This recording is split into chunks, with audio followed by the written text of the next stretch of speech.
صديق سؤاشيisu waxaanu iibinaa buu geedaha wuxuu uga jeedaa cawska isaga haddii aad ka soo guraysid banaanka iyadoo dhulku aanu ku xidhnayn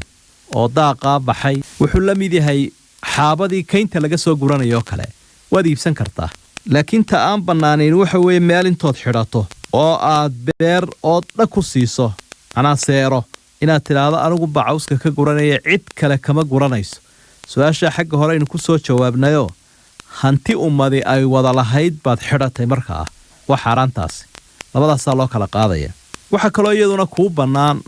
oo cawsad ka guran kartaa beerta aad beertay ee aad ka beertay khudrad ama geed weyn ama haruuri arabakhi wixii lamida dhexdooda wixii cawsee ka baxay kana waad iibsan kartaa oo wuxuu ka dhax baxay meel ku xalaala waxaan ku soo ururinayaa wixii aan seeraha ahayn waa la intifaacsan karaa laakiin